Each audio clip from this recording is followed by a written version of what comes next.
विचार से विश्वास तक शिक्षा का नया अध्याय। स्वागत है आपका दामोदर यूनिवर्सिटी में। From thought to believe a new chapter of education. Welcome to Damodar university. Hey everyone, मैं स्मृति शाह, आपकी डिजिटल मेंटर। आज की क्लास में हम अपने एग्जाम्पलर बुक के जो टिश्यू चैप्टर है उसके लॉन्ग आंसर टाइप क्वेश्चंस को सॉल्व करेंगे। तो आइए क्लास स्टार्ट करें। फर्स्ट क्वेश्चन है differentiate between sclerenchyma and parenchyma tissue, draw well label diagram. तो स्क्लेरेनकाइमा और पैरेनकाइमा के बीच में डिफरेंस बताना है। तो पैरेनकाइमा क्या होता है?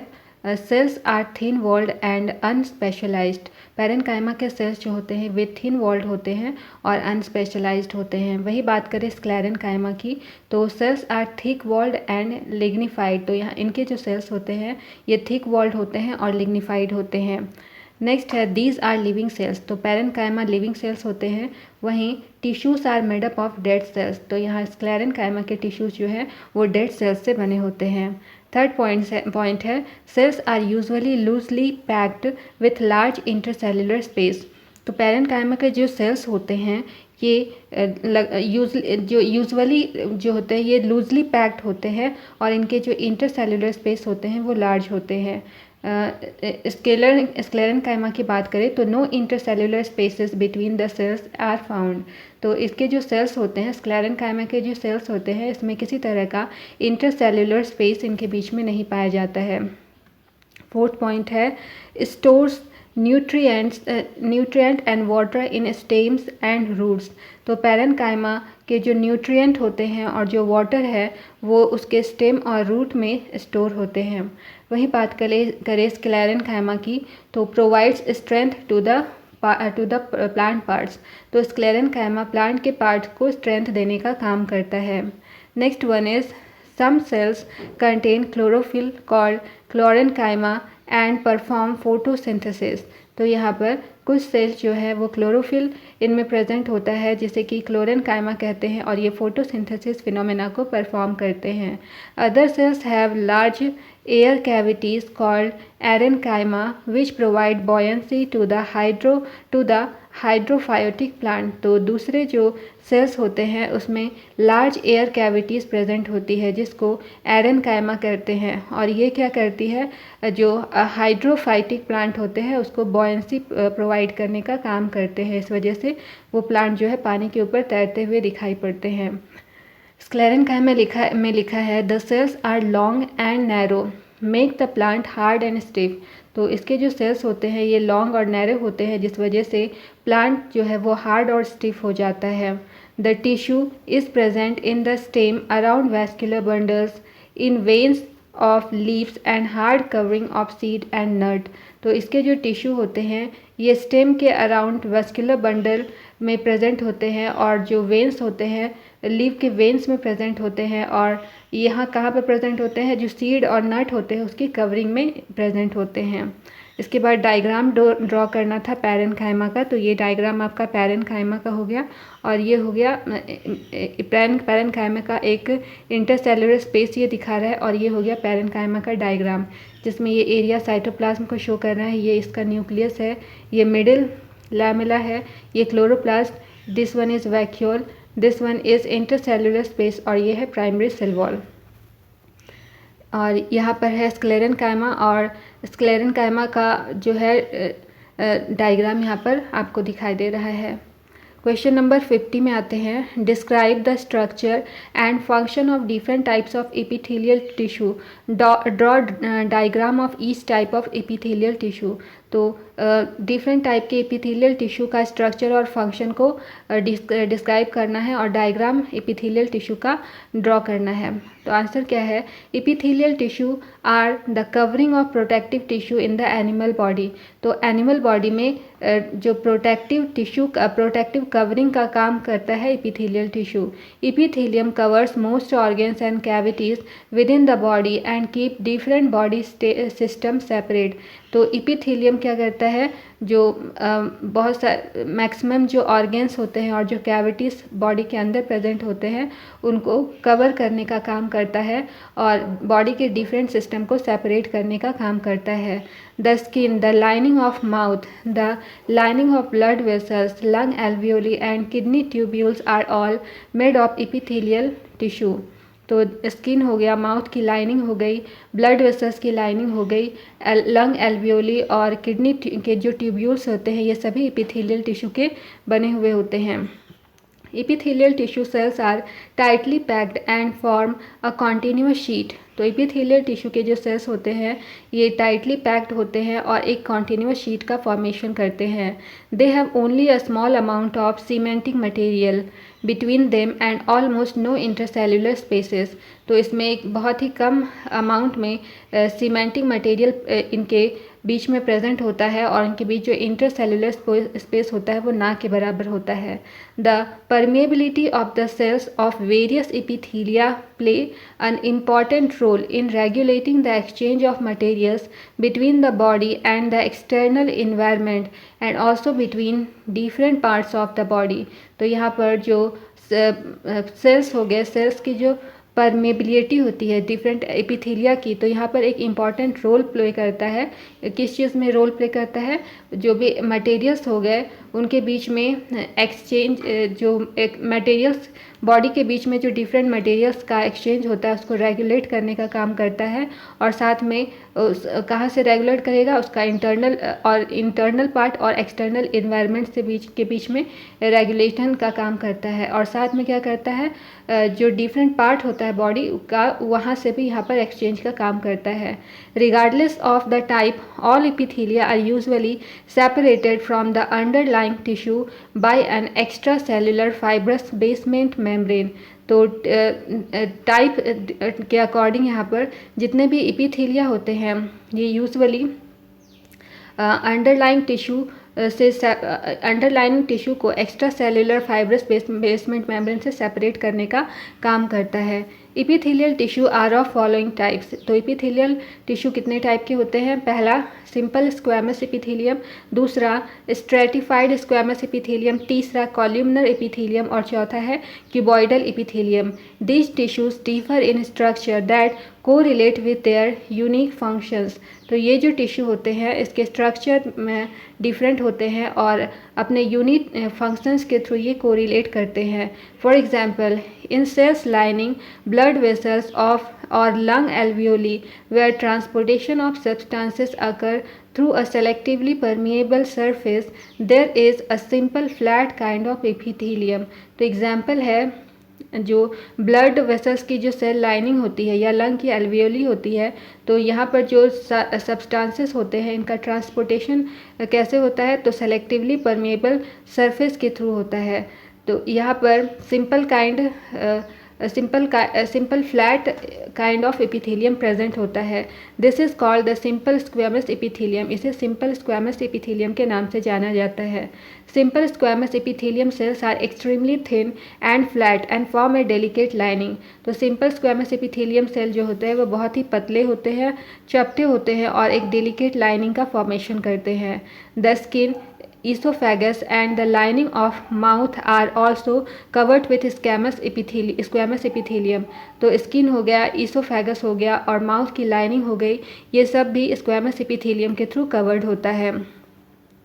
Skin epithelial cells are arranged in many layers to prevent wear and tear। तो स्किन एपिथेलियल सेल्स जो होते हैं ये बहुत सारे लेयर्स में प्रेजेंट होते हैं, जिस वजह से किसी तरह का चोट लग गई, दुर्घटना हो गई तो वियर और टीयर में इसको प्रिवेंट करने का काम करते हैं।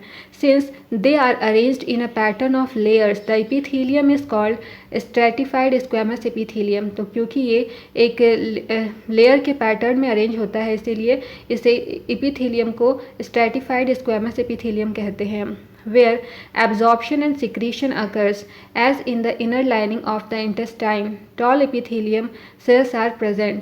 तो यहाँ पर एब्जॉर्प्शन और सिक्रीशन का प्रोसेस यहाँ पर अकर होता है और यहाँ पर जो इनर लाइनिंग होती है इंटेस्टाइन की और टॉल एपिथेलियम सेल्स यहाँ पर प्रेजेंट होते हैं। This columnar epithelium facilitates movement across the epithelial barrier. तो ये कॉल्यूमिनर एपिथेलियम जो होता है एपिथेलियल बैरियर को में मूवमेंट देने का काम करता है। In the respiratory tract, the columnar epithelium tissue also has cilia, which are hair-like projections on the outer surface of epithelial cell.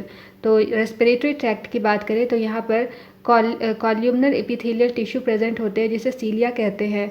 इसमें हेयर लाइक प्रोजेक्शंस इसके आउटर सरफेस एपिथेलियल सेल्स के आउटर सरफेस पर present होते हैं। These cilia can move and their movement pushes the mucus forward to clear it. तो ये जो सीलिया होता है ये मूव कर सकते हैं और इसका जो मूवमेंट होता है म्यूकस को पुश आगे के डायरेक्शन में पुश करने का काम करता है। This type of epithelium is the ciliated columnar epithelium. तो इसलिए इस टाइप का जो एपिथेलियम है इसे सिलिएटेड कॉल्यूमिनर एपिथेलियम कहा जाता है। Cuboidal epithelium forms the lining of kidney tubules and ducts of salivary glands where it provides mechanical support।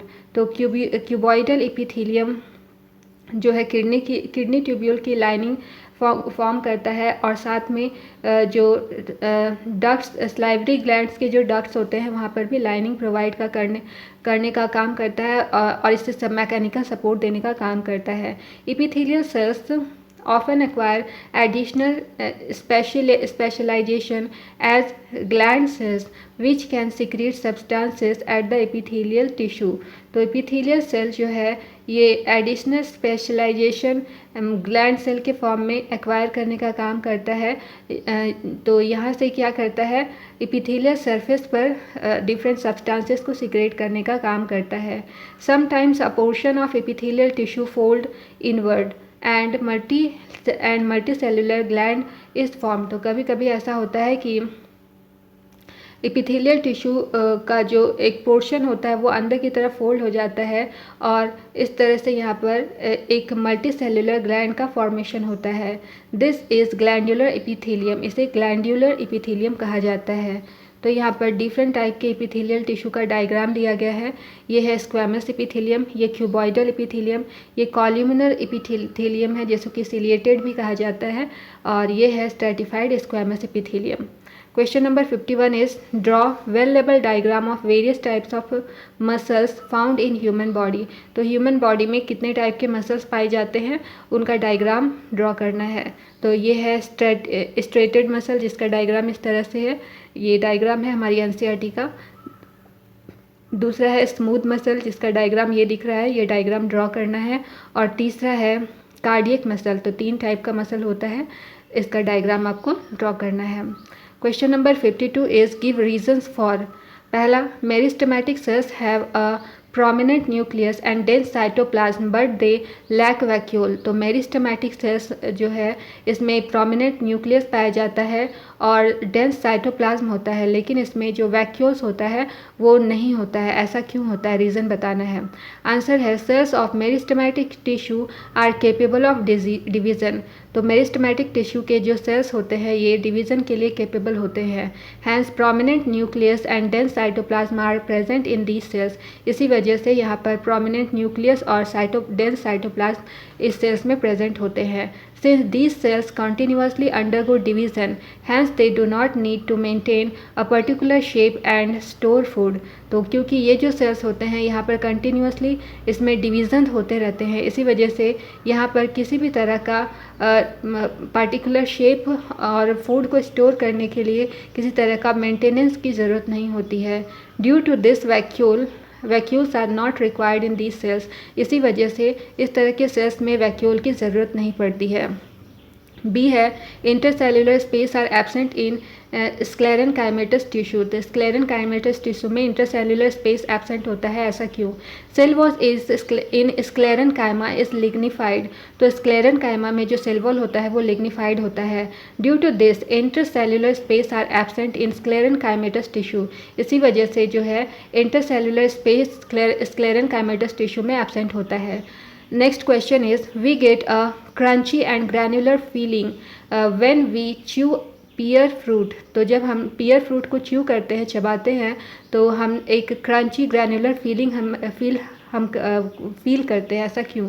तो in a pear fruit cells of sclerenchyma are small and called stone walls.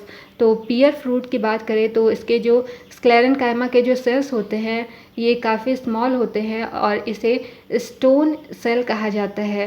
We get the crunchy feeling due to these stone cells. तो हमें crunchy feeling इसी stone cells की वजह से आती है। D is branches of a tree move and bend freely in high wind velocity. तो trees की बात करें तो ट्रीज़ के जो ब्रांचेस होते हैं ये जब काफ़ी तेज़ हवा चलती है तो ये काफ़ी तेज़ी से मूव करते हैं और फ्रीली बेंड कर सकते हैं, ऐसा क्यों? तो chlorenchyma is present at junction of branch. तो ब्रांच के जंक्शन पर क्लोरेनकाइमा प्रेजेंट होता है। Chlorenchyma provides rigidity with flexibility.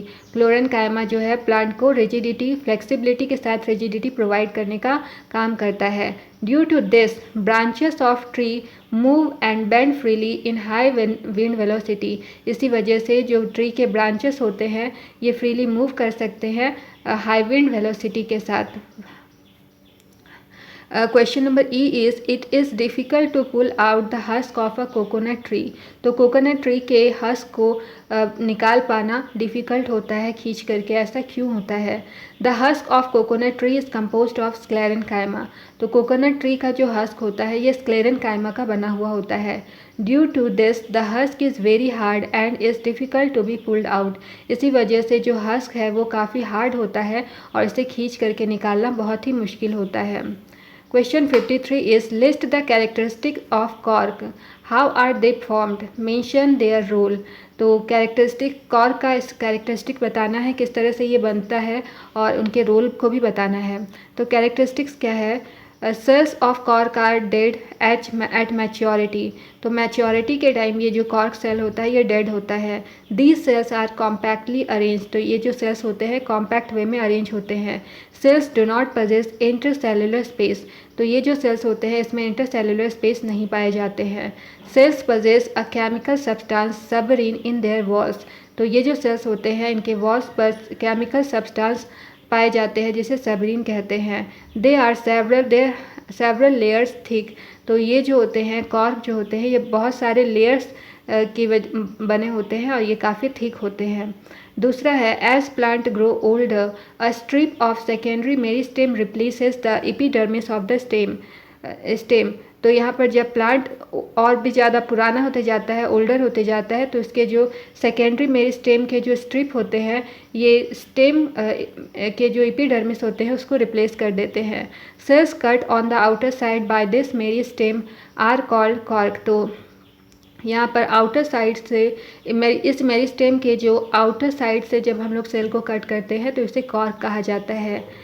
Third लिखा हुआ है they are protective in function for older stem twigs branches. तो ये जो है प्रोटेक्टिव फंक्शन का काम करते हैं किसके लिए? स्टेम ट्विंग्स और ब्रांचेस के लिए। They are impervious to gases and water. तो ये वाटर और गैसेस के लिए इम्परवियस होते हैं। Question 54 is why are xylem and phloem called complex tissues? How are they different from one another? तो जाइलम और फ्लोएम जो है इसे कॉम्प्लेक्स टिश्यू क्यों कहा जाता है और ये एक दूसरे से कैसे अलग हैं ये बताना है। आंसर है both xylem and phloem consist of more than one type of cells which coordinate to perform a common function. तो जाइलम और फ्लोएम जो है इसमें एक से ज़्यादा टाइप के सेल्स होते हैं जिस वजह से ये कॉमन फंक्शन को कोऑर्डिनेट कर पाते हैं। जाइलम और फ्लोएम के बारे में यहाँ बताया गया है टेबल के फॉर्म में। Consist of tracheids vessel xylem parenchyma and xylem fibre. तो जाइलम में ट्रैकेट वेसल जाइलम पैरेन्काइमा और जाइलम फाइबर्स प्रेजेंट होते हैं। फ्लोएम की बात करें तो consist of sieve tubes companion cells phloem parenchyma and phloem fibres. Phloem में sieve tubes companion cell phloem parenchyma और फ्लोएम फाइबर्स प्रेजेंट होते हैं। जाइलम की बात करें they transport water and minerals vertically from soil to aerial parts of the body. तो xylem क्या करता है? वाटर और मिनरल्स को ट्रांसपोर्ट करने का काम करता है। कैसे ट्रांसपोर्ट करता है? सॉइल से वर्टिकली, सॉइल से ये वाटर मिनरल को वर्टिकली ट्रांसपोर्ट करता है। एरियल पार्ट्स जो भी प्लांट के हैं वहाँ तक इसको ट्रांसपोर्ट करने का काम करता है। फ्लोएम की बात करें तो they transport food from leaves to other parts of the plant. Phloem food को ट्रांसपोर्ट करने का काम करता है। कहाँ से? लीफ से बॉडी प्लांट के अदर पार्ट तक ट्रांसपोर्टेशन का काम करता है। Most of the cells except xylem parenchyma are dead cells. तो जाइलम पैरेन्काइमा को छोड़ करके बाकी जितने भी सेल्स होते हैं ये डेड सेल्स होते हैं। फ्लोएम में लिखा है most of the cells except phloem fibres are living cells. तो फ्लोएम में मैक्सिमम जो सेल्स होते हैं फ्लोएम फाइबर को छोड़ करके वो बाकी सभी सेल्स लिविंग सेल्स होते हैं। क्वेश्चन 55 कह रहा है differentiate between meristematic and permanent tissue in plants. तो प्लांट में मेरिस्टेमेटिक और परमानेंट टिश्यू के बीच डिफ्रेंशिएट करना है। तो मेरिस्टेमेटिक टिश्यू क्या होता है? Cells of this tissue divide throughout their life. तो पूरी ज़िंदगी जो होते हैं मेरिस्टेमेटिक टिश्यू के सेल्स जो होते हैं वो डिवाइड होते रहते हैं। परमानेंट टिश्यू की बात करें तो they lose the ability to divide to take up specific function. तो यहाँ पर स्पेसिफिक फंक्शन को जो है ये परफॉर्म करते मतलब डिवाइड करने की जो एबिलिटी होती है स्पेसिफिक फंक्शन को जो होता है इसका डिवीज़न वाला उसको लूज़ करता वो जो है इसको उस एबिलिटी को ये लूज़ करता है। मेरिस्टेमेटिक में लिखा है they are located at specific regions of the plant namely apical lateral intercalary. तो ये कहाँ पर मेरिस्टेमेटिक टिश्यू कहाँ पर लोकेटेड होते हैं? स्पेसिफिक प्लांट के स्पेसिफिक रीजन्स में लोकेटेड होते हैं जैसे एपिकल लैटरल इंटरकैलरी इन सभी जगह पर ये लोकेटेड होते हैं। परमानेंट टिश्यू की बात करें they are distributed throughout the plant body. पूरी प्लांट बॉडी में ये डिस्ट्रीब्यूटेड होते हैं। Cells of this tissue are very active have dense cytoplasm thin walls and prominent nuclei they lack vacuoles. तो meristematic tissue के जो cells होते हैं ये काफ़ी एक्टिव होते हैं। इसमें साइटोप्लाज्म डेंस होता है, इसके वॉल्स थिन होते हैं और इनमें प्रोमिनेंट न्यूक्लियाई पाया जाता है। इसमें वैक्यूल्स नहीं होते हैं। परमानेंट टिश्यू की बात करें they are vacuolated vary in shape and size their cell wall may be thick. तो इसमें जो है ये वैक्यूलेटेड होते हैं काफ़ी इसका जो शेप होता है शेप में ये इसमें वेरिएशन पाया जाता है, शेप साइज़ में इसका वेरिएशन पाया जाता है और इनके जो सेल वॉल्स होते हैं वो काफ़ी थिक होते हैं। तो नेक्स्ट लिखा है मेरिस्टेमेटिक सेल में सेल वॉल इज सेल्यूलोसिक। तो यहाँ पर जो सेल वॉल्स होते हैं ये सेल्यूलोसिक होते हैं। परमानेंट टिश्यू की बात करें तो cell wall is made up of cellulose lignin suberin. तो इसके जो सेल वॉल होते हैं वो सेल्यूलोज लिग्निन और सबरीन या फिर सबरीन के बने होते हैं। क्वेश्चन बी है define the process of differentiation. तो यहाँ पर डिफरेंशिएशन प्रोसेस को डिफाइन करना है। The loss of ability to divide by taking up a permanent shape size and function is called differentiation. तो डिफरेंशिएशन क्या होता है? Loss of ability to divide. तो डिवाइड करने की जो एबिलिटी होती है वो जब लूज़ हो जाता है किस तरह से होता है? By taking a permanent shape. तो परमानेंट शेप ले लिया तो यहाँ पर जो ये एबिलिटी हो गई डिवाइड करने की वो लूज़ हो जाती है। तो परमानेंट शेप नहीं ले पाया, साइज़ नहीं ले पाया, फंक्शन नहीं ले पाया, तो इसको हम लोग कहते हैं differentiation. Question C is name any two simple and two complex permanent tissue in plant. तो प्लांट की बात करें तो प्लांट में दो सिंपल और परमानेंट टिश्यू के बारे में बताना है। तो सिंपल टिश्यू कौन कौन से हो गए? Parenchyma, collenchyma, sclerenchyma. Complex tissue कौन कौन से हैं? Phloem and xylem. तो ये थी हमारी आज की क्लास। यदि कोई भी डाउट हो तो आप हमारे डीयू के कमेंट सेक्शन में अपना सवाल ज़रूर पूछें। मैं हर एक लर्नर को रिप्लाई देने की कोशिश करूँगी। Okay then, keep learning, keep growing only at DU. See you soon in the next class. Till then, take care and please do like, share and subscribe the channel. Thank you. Bye bye.